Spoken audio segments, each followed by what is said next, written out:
Niyə hər kəs süni intellekt öyrənməlidir? Gəlin bir şeyi dəqiqləşdirək. Bu gün süni intellekt öyrənmək bir seçim deyil, zərurətdir. Çünki siz süni intellekt istifadə edərək qənaət etdiyiniz şey sizin vaxtınız, enerjinizdir. Kanalda nələr olacaq? Maraq dairənizi əsasən asan tapıb izləyə biləsiniz deyə 4 əsas kateqoriyaya bölmüşəm. Birinci bölmə təlim videoları. Hansı model şəkil üçün daha yaxşıdır? ChatGPT, Gemini kimi modelləri necə daha səmərəli istifadə edə bilərəm? Təbii ki, bunları praktiki şəkildə tətbiq edərək öyrənəcəyik. İkinci bölmə vibe coding. Bu məni ən çox maraqlandıran bölmədir. Kodlaşdırma sahəsi günü-gündən dəyişir. Artıq şəxsi istifadəmiz üçün istənilən mobil tətbiqi və yaxud veb-saytı sadəcə prompt yazaraq heç bir kod bilgimiz olmadan asanlıqla hazırlaya bilirik. Bunların hər birini birlikdə öyrənəcəyik.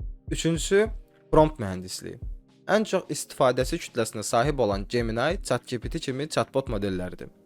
Və onlardan daha səmərəli istifadə etmək üçün necə deyirlər, onlarla mesajlaşma yollarını yaxşı bacarmaq lazımdır. Prompt mühəndisliyi süni intellekt modelləri ilə danışmağın sənətidir. Və son olaraq 4-cü bölmə xəbərlər.